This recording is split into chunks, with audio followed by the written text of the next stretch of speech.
Thank you, deputies. Thanks.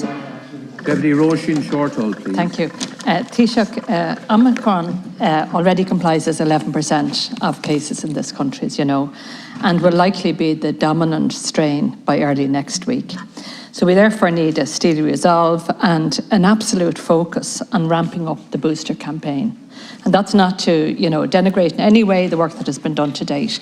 There's been a lot of very good work, but at this stage there's a need for an increased national effort to absolutely ramp up the booster campaign in every way possible. At the height of the vaccine programme, 400,000 doses were being delivered every week. Last week it was only 220,000 in total here.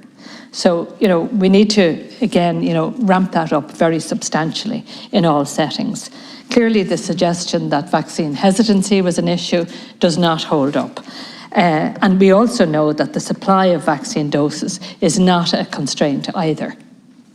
So what are the limiting factors then, Taoiseach?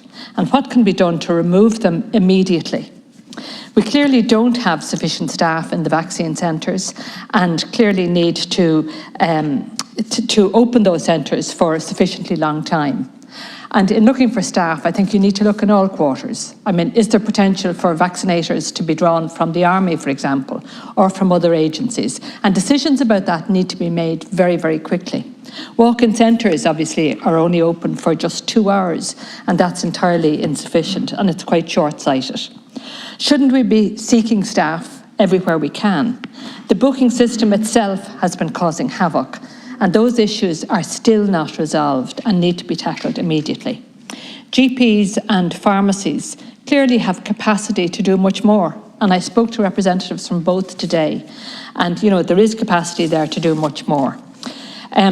We could be drawing in pharmacy students and medical students to do work. They can be trained very, very quickly. A lot of that training already exists, and they could help out in the effort under supervision. We should be bringing in that resource very quickly. There's also nurses, of course, who are currently unemployed for one reason or another, and can they come in even on a part-time basis? So we need to look everywhere for additional staff. And it would seem that the rules on age cohorts should also be loosened for GPs and for pharmacies. At the end of November, NIAC approved boosters for everybody over 16. So why are there constraints on that now, Taoiseach? We should be opening it up for everybody and to have as many vaccinators available as possible. So it doesn't seem to make sense that GPs and pharmacies are forced to rigidly adhere to age cohorts in the rollout as mandated by the HSE and only administer to people over 50. I'm particularly concerned, for example, about people under 50 who got the J&J vaccine during the summer, in the early part of the summer, and that's a very rapidly waning vaccine. And they're, of course, the cohort that are most likely to be out and about, mixing, socialising. So, there needs to be a specific approach to that. So, Taoiseach, will you ensure quick decision-making on the part of the HSE? That has been a problem. Will you ensure immediate response to issues raised by the IMO and the IPU this morning? And will you consider loosening the age constraints that currently exist? Thank you. Taoiseach. Well, first of all, there's been constant engagement with the IMO from the leadership of the HSE, and indeed the Minister for Health has been in touch as well over the weekend, beyond that, before that, in terms of exploring more ways to expand the number of vaccines that can be administered through the GP network and system. And it is important, when I pay tribute to them and to all those who've worked, it's important to do that too, because sometimes some of the commentary, in my view, does not give due recognition. I'm not saying anyone here, but just doesn't give due recognition to the enormous efforts that some people are making out there already in terms of the vaccination programme, which, if you think about it, from the 4th of October to now, doing 1.25 million is relatively a very significant performance in itself. But the Defence Forces are involved, have been involved, and will be increasing their involvement in supporting the vaccination programme. Also the testing programme, because the testing is being ramped up as well. It's at about, I think, 225 capacity at the moment to 230. It's envisaged to ramp that up very significantly by end year to 300,000 and 300,000 plus, involving both PCR and antigen. But the Defence Forces are involved. There's also engagement with the pharmacy, IPU.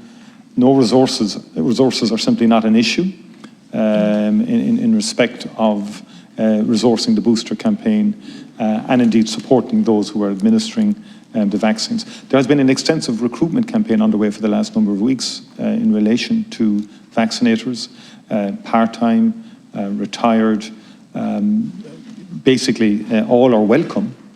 We want people to join in the national effort to vaccinate and to help out. There are very structured discussions going on with pharmacists. Not all pharmacists are involved in the vaccination programme. I think it's up to 500 plus are involved at this stage in terms of pharmacies, and a very large number of GPs are involved. But we want to do more. We want to get more involved.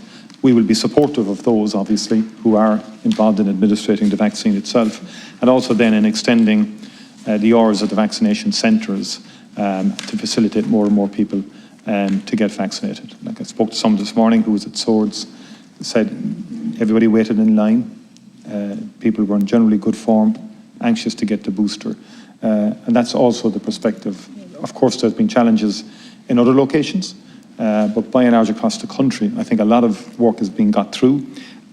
All the issues that you've raised are being addressed. I want to assure you of that in respect of those who could be recruited, and that programme of recruitment, we've been assured, has been underway now for quite some time, and in terms of getting additional people involved. Also, in terms of the health service itself, releasing and redeploying people.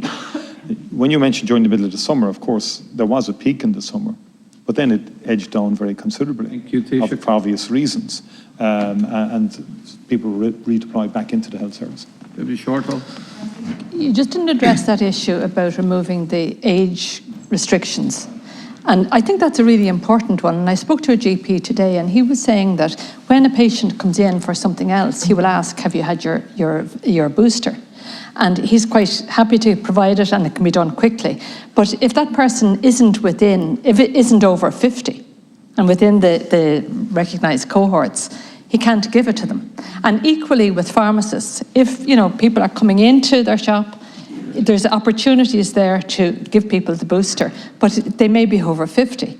And particularly that younger age group that got the J&J, who are particularly vulnerable now because they're not included for the boosters. And I think that needs to be addressed. And just another point, Taoiseach, there doesn't seem to be any way of recording the fact that a person has had a booster. And increasingly now we're seeing other European countries placing limits on people who don't have proof of a booster. Austria, for example, is not allowing people in unless they've proof of a booster. We don't have any record in that regard. And finally, I would just like to ask you, how many additional beds now are you making available from the private sector in order to deal with what is likely going to be a very substantial increase in the need for hospital beds? Thank you, Taoiseach. First of all, in terms of the older age cohort sequence is established public health approach to the vaccination programme. In other words, those most at risk by dint of age or illness or underlying conditions are vaccinated first. That has always been the process. Yes, but it also protects us against the worst that the virus can do in terms of hospitalisation and ICU, and protecting people who are more at risk of being severely impacted by the virus. That's been the case from the beginning of this pandemic. Older age cohorts, people with underlying conditions are most impacted by the virus, unfortunately. But that said, we're hoping that shortly we'll be in a position in relation to the 40 to 49-year-olds to bring that date forward. And I take your point in terms of flexibilities with general practitioners and with pharmacies. These are issues that can form part of discussions that are ongoing. It is critical we get those older age cohorts done, because when you look at the data, and I just looked at it before lunchtime, the data is very clear. Those who get the booster, the hospitalizations are reduced significantly. That's clear in the over 80s, the over 70s, and indeed now over 65-year-olds. But I take your point and I think your positive perspective in terms of flexibility for the primary care side in terms of their interface with patients. On the J&J, that has been raised, is my understanding, with the CMO and with NIAC. in terms of the J&J cohort. I too am concerned about that cohort because of the fact of the waning efficacy of that first and only dose that they would have received. And I think that's an issue that NIAC have said they're going to keep under constant review.